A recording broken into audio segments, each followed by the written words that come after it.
ബഹുമാനപ്പെട്ട ശ്രീ വി ജോയ്, അങ്ങേക്ക് 12 minute. Sir, ഞാൻ ഈ ധനാഭ്യർത്ഥനകളെ പിന്താങ്ങുകയാണ്.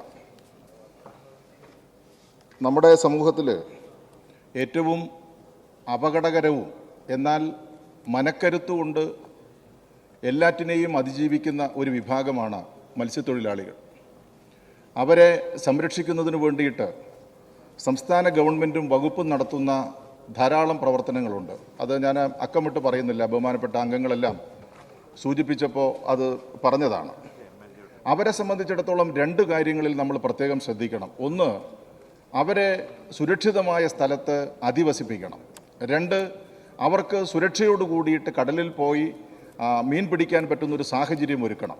ഇത് 2ഉം സംസ്ഥാന ഗവൺമെൻറ് പ്രത്യേകമായി ശ്രദ്ധിച്ചതായിട്ട് കാണാൻ വേണ്ടിയിട്ട് നമുക്ക് കഴിയും. ഏതൊരു കാലത്തേക്കാൾ പുനർഗേഹം പദ്ധതി ഇത്രയധികം ഭംഗിയായി നടത്താൻ ഇടതുപക്ഷ ഗവൺമെൻറ്റിന് സാധിച്ചു. അതിന് നേതൃത്വം നൽകുന്ന മന്ത്രിക്കും അത് പ്രത്യേകമായിട്ട് അത് താല്പര്യമെടുത്ത് പ്രവർത്തിച്ചു. 2450 കോടി രൂപയാണ് വ്യക്തിഗത ഭവനങ്ങൾക്കും ഭവന സമുച്ചയങ്ങൾക്കുമായിട്ട് നൽകിയിട്ടുള്ളത് എന്നുള്ളത് നാം കാണണം. ഇതിലെ 2-3 കാര്യങ്ങൾ പ്രധാനമായിട്ട് എനിക്ക് സൂചിപ്പിക്കാനുള്ളത് മത്സ്യത്തൊഴിലാളികളുടെ അപകട ഇൻഷുറൻസിനെ സംബന്ധിച്ചാണ്. ഇപ്പോൾ നമ്മൾ അപകടത്തിൽപ്പെട്ട് മരണപ്പെടുമ്പോഴാണ് യഥാർത്ഥത്തിൽ ഇവർക്ക് മെമ്പർഷിപ്പ് ഇല്ല, ഇൻഷുറൻസ് ഇല്ല എന്നുള്ളത് നമ്മൾ മനസ്സിലാക്കുന്നത്. ഏത് വിധേനയും കടലിൽ പോകുന്ന മത്സ്യത്തൊഴിലാളികൾക്ക് ഇൻഷുറൻസ് എടുപ്പിക്കുന്നതിന് വേണ്ടിയിട്ടുള്ള പ്രത്യേകമായിട്ടുള്ള ശ്രദ്ധ നമ്മൾ പതിപ്പിക്കേണ്ടതായിട്ട് ഉണ്ട്. അതിൽ അംഗത്വം നൽകുന്നതുമായി ബന്ധപ്പെട്ട് പലപ്പോഴും നമ്മൾ നല്ല ശ്രമം നടത്തുന്നുണ്ട്, എന്നാൽ കുറേ അധികം ആളുകൾ മെമ്പർഷിപ്പ് എടുക്കുന്നില്ല. അതും നമ്മൾ പ്രത്യേകമായിട്ട് ശ്രദ്ധിക്കണമെന്നുള്ളതാണ് എൻ്റെ ഒരു പ്രധാനമായിട്ട് ഓർമ്മപ്പെടുത്താനുള്ള ഒരു കാര്യം. നമുക്ക് സീ ഫുഡ് കഫേകൾ ഇപ്പോൾ ആരംഭിച്ചിട്ടുണ്ട്. ധാരാളം ആളുകൾക്ക് ജോലി കിട്ടാൻ സാധ്യതയുള്ള ഏറ്റവും പ്രധാനപ്പെട്ടൊരു സംരംഭമാണ് ഇത്. തുടങ്ങിയിടത്തെല്ലാം വലിയ വിജയമാണ്. ഇത് എല്ലാ നിയമസഭാ മണ്ഡലങ്ങളിലും വിശേഷിച്ചും ടൂറിസ്റ്റ് സെൻറ്ററുകളിലും നമുക്ക് സീ ഫുഡ് കഫേകൾ ആരംഭിക്കുന്നതിന് വേണ്ടിയിട്ടുള്ള നടപടിക്രമങ്ങൾ സ്വീകരിക്കണം. കടലാക്രമണത്തെ സംബന്ധിച്ച് ഇപ്പോൾ ഇവിടെ ബഹുമാനപ്പെട്ട ഹമീദ് അംഗം ഇവിടെ സൂചിപ്പിക്കുകയുണ്ടായി. പൊന്നാനി അടക്കമുള്ള സ്ഥലങ്ങളിൽ വലിയ കടലാക്രമണമാണ്. അപ്പോൾ അതെങ്ങനെ നമുക്ക് പരിഹരിക്കാൻ വേണ്ടിയിട്ട് പറ്റും? നമ്മുടെ വർക്കലയിലും അതുപോലെ തന്നെ ചിറയൻകീഴിലും ഒക്കെ ഈ തീരദേശ പ്രദേശങ്ങളിൽ ആകെ കടലാക്രമണമുണ്ട്. അതെങ്ങനെ നമുക്ക് പരിഹരിക്കാൻ പറ്റുമെന്നതിനെ സംബന്ധിച്ച് നമ്മൾ നോക്കണം. മറ്റൊരു പ്രധാനപ്പെട്ട പ്രശ്നം ഈ മുതലപ്പൊഴിയുമായി ബന്ധപ്പെട്ട പ്രശ്നമാണ്. മുതലപ്പൊഴി അതിൻ്റെ നിർമ്മാണ ഘട്ടത്തിൽ തന്നെ ആ തദ്ദേശവാസികളായ ആളുകൾ പറഞ്ഞിരുന്നു. പക്ഷേ അന്നത്തെ ഗവൺമെൻറ്, UDF ഗവൺമെൻറ് അശാസ്ത്രീയമായിട്ടാണത് നിർമ്മിച്ചത്. അതിൻ്റെ പരിണിത ഫലമാണ് ഇന്ന് അനുഭവിച്ചുകൊണ്ടിരിക്കുന്നത്. ഓരോ ജീവൻ പൊലിയുമ്പോഴും നമ്മുടെ എല്ലാം മനസ്സ് വേദനിക്കുകയാണ്. പക്ഷേ നമുക്കൊരു ശാശ്വതമായ പരിഹാരത്തിലേക്ക് വരാൻ വേണ്ടിയിട്ട് സാധിക്കുന്നില്ല. അപ്പോൾ എൻ്റെ ഒരു അഭ്യർത്ഥന, ഇപ്പോൾ അദാനിയുമായിട്ടാണ് അതിൻ്റെ കരാർ ഒപ്പുവെച്ചിരിക്കുന്നത്. ആ അദാനിയുമായിട്ടുള്ള കരാർ ഉപേക്ഷിക്കണം. സംസ്ഥാന ഗവൺമെൻറ് ഡിപ്പാർട്ട്മെൻറ്റ് തന്നെ ഈ ഡ്രഡ്ജിങ്ങുമായി ബന്ധപ്പെട്ട കാര്യങ്ങൾ ഏറ്റെടുക്കാൻ വേണ്ടിയിട്ട് കഴിയുമോ എന്ന് ബഹുമാനപ്പെട്ട മന്ത്രി അത് വളരെ സീരിയസ് ആയിട്ട് ആലോചിക്കണമെന്നുള്ളതാണ് അതിനെ സംബന്ധിച്ച് എനിക്ക് സൂചിപ്പിക്കാനുള്ള ഒരു കാര്യം. മറ്റൊന്ന്, ഇവിടെ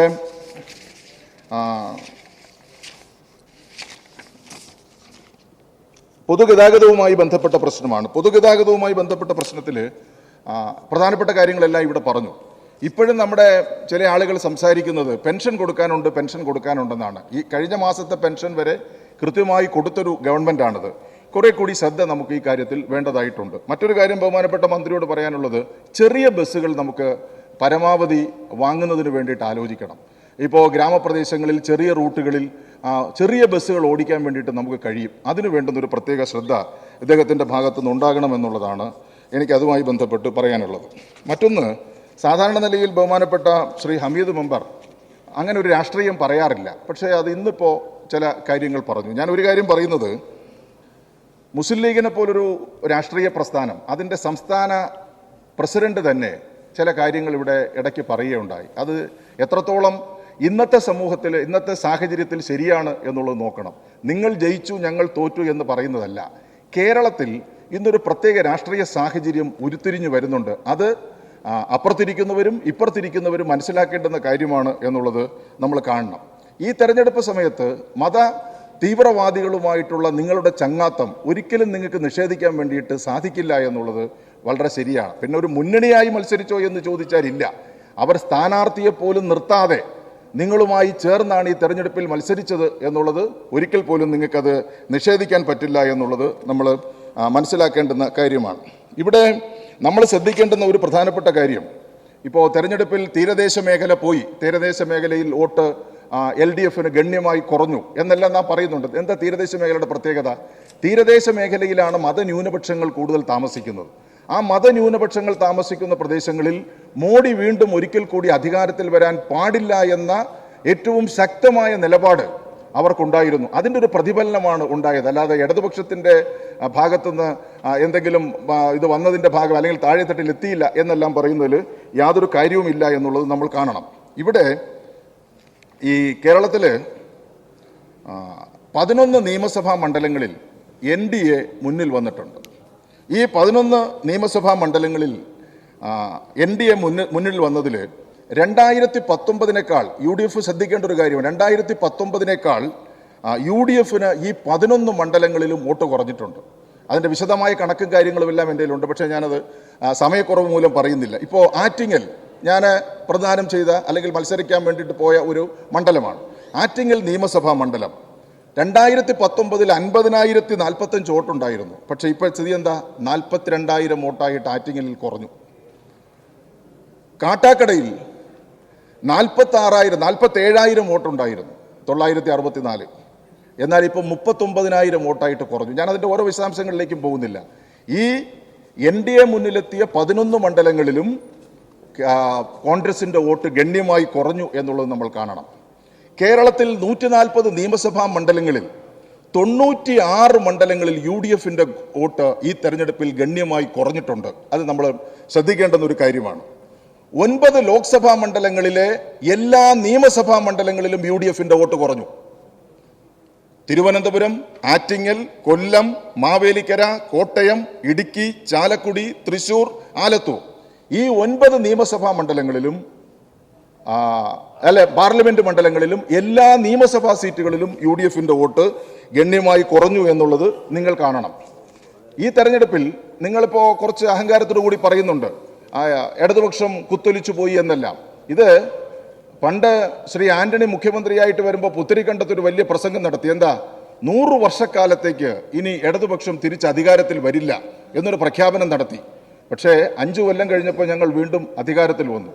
2019 ഇതുപോലെ തന്നെ സംഭവിച്ചു. ആ 2019 സംഭവിച്ചെങ്കിൽ 2021 അത് കഴിഞ്ഞുള്ള തദ്ദേശ സ്വയംഭരണ തെരഞ്ഞെടുപ്പിലും അസംബ്ലി തെരഞ്ഞെടുപ്പിലും ഞങ്ങൾക്ക് തിരിച്ച് അധികാരത്തിൽ വരാൻ വേണ്ടിയിട്ട് സാധിച്ചു. അതുകൊണ്ട് ഇതൊരു എൻഡാണ്, അവസാനമാണ് എന്ന നിലയിൽ നിങ്ങൾ ഇതിനെ കാണേണ്ടതില്ല. പക്ഷേ കേരളത്തിൽ ഇന്ന് ഉരുത്തിരിഞ്ഞു വരുന്ന ഒരു പ്രത്യേക രാഷ്ട്രീയ സാഹചര്യം ഇപ്പുറത്ത് ഉള്ളവരും അപ്പുറത്തുള്ളവരും പരിശോധിക്കപ്പെടുകയും തിരുത്തപ്പെടേണ്ട കാര്യങ്ങൾ തിരുത്തപ്പെടുകയും ചെയ്യണമെന്നുള്ളത് പ്രധാനപ്പെട്ട കാര്യമാണ്. ഇപ്പോൾ ഇന്ന് ഇവിടെ UDF ചെയ്യുന്നത് എന്താ? UDF ചെയ്യുന്നത് ജനങ്ങളുടെ കണ്ണിൽ പൊടിയിടുക, ഒരു പുകമറ സൃഷ്ടിക്കുക, ആവശ്യമില്ലാത്ത കാര്യങ്ങൾ ഉയർത്തിക്കൊണ്ടുവരിക.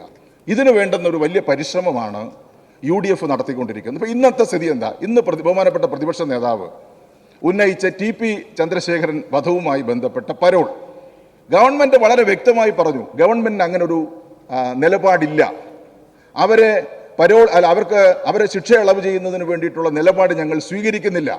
ബഹുമാനപ്പെട്ട സുപ്രീം കോടതിയുടെ നിലപാട് തന്നെയാണ് ഞങ്ങളുടെ നിലപാട്. അപ്പോൾ എന്താ? ഒരു ഇഷ്യൂ ഉണ്ടാക്കുക.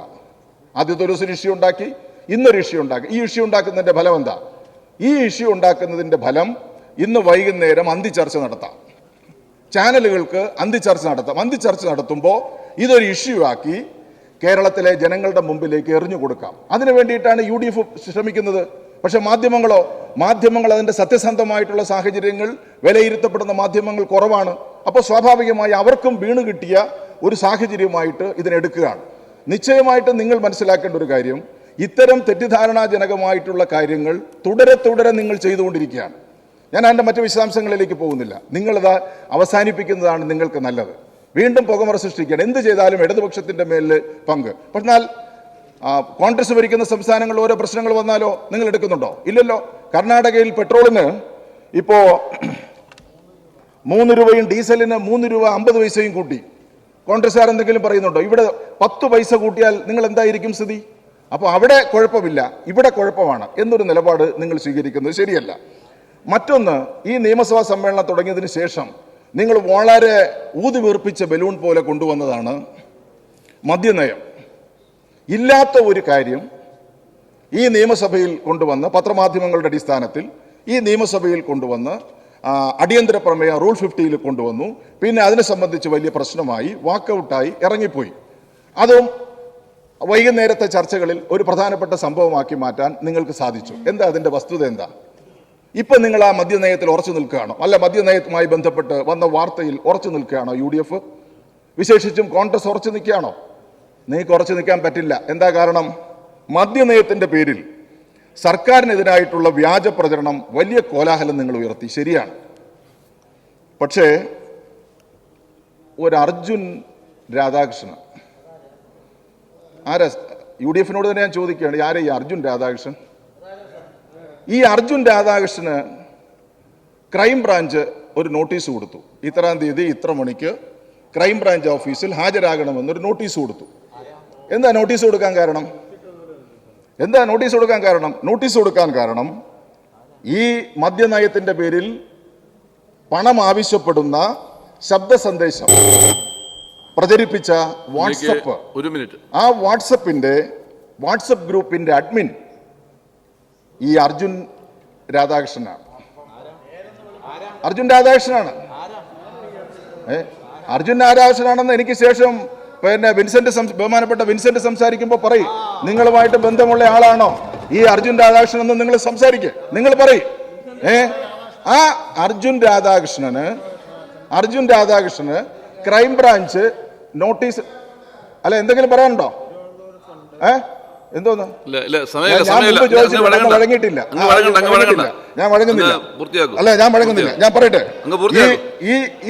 ഈ ശബ്ദ സന്ദേശം പ്രചരിപ്പിച്ച വാട്സപ്പിന്റെ അഡ്മിനായിട്ടുള്ള പിന്നെ അർജുൻ രാധാകൃഷ്ണൻ ഒരു നോട്ടീസ് കൊടുത്തോടുകൂടി നിങ്ങൾ എന്താ അവസാനിപ്പിച്ചത്? സ്വിച്ച് ഇട്ടതുപോലെ നിങ്ങൾ എന്താ അവസാനിപ്പിച്ചത്? അപ്പോ അതല്ല, ഇത് ഏതെങ്കിലും പത്രങ്ങൾ പ്രത്യേകമായിട്ട് ചർച്ച ചെയ്തോ? ഇല്ലല്ലോ. നിങ്ങൾ ഒരു പുകമറ സൃഷ്ടിക്കുക, അത് താൽക്കാലികമായി ജനങ്ങളുടെ ഇടയിലേക്ക് ഇറക്കി വിട്ടുകൊടുക്കുക, വൈകുന്നേരങ്ങൾ മീഡിയയ്ക്ക് ഒരു ചർച്ച പിന്നെ നടത്തുന്നതിന് വേണ്ട സംവിധാനം ഒരുക്കി കൊടുക്കുക. ഇതാണ് നിങ്ങൾ ചെയ്തുകൊണ്ടിരിക്കുന്നത്. ഇത് ജനം മനസ്സിലാക്കുന്നുണ്ട്. പാർലമെന്റ് തെരഞ്ഞെടുപ്പുകളുടെ ചരിത്രം നിങ്ങൾ പരിശോധിച്ചാൽ അറിയാം. അപ്പോൾ സ്വാഭാവികമായി കോൺഗ്രസിനും UDFിനും എപ്പോഴും മേൽക്കൈ സാധാരണ നിലയിൽ കിട്ടാറുണ്ട്. വരാൻ പോകുന്ന തെരഞ്ഞെടുപ്പുകൾ ഞങ്ങൾക്ക് നോക്കാം. ഞങ്ങളുടെ പ്രശ്നങ്ങൾ ഞങ്ങൾ ഓരോന്നോരോന്നായി പരിഹരിക്കും. ആ പരിഹരിച്ച് വരാൻ പോകുന്ന നാളുകളിൽ ഒരു ഫീനിക്സ് പക്ഷിയെ പോലെ ഇടതുപക്ഷം ഉയർത്തെഴുന്നേൽക്കുക തന്നെ ചെയ്യുമെന്നുള്ള കാര്യത്തിൽ യാതൊരു സംശയവുമില്ല.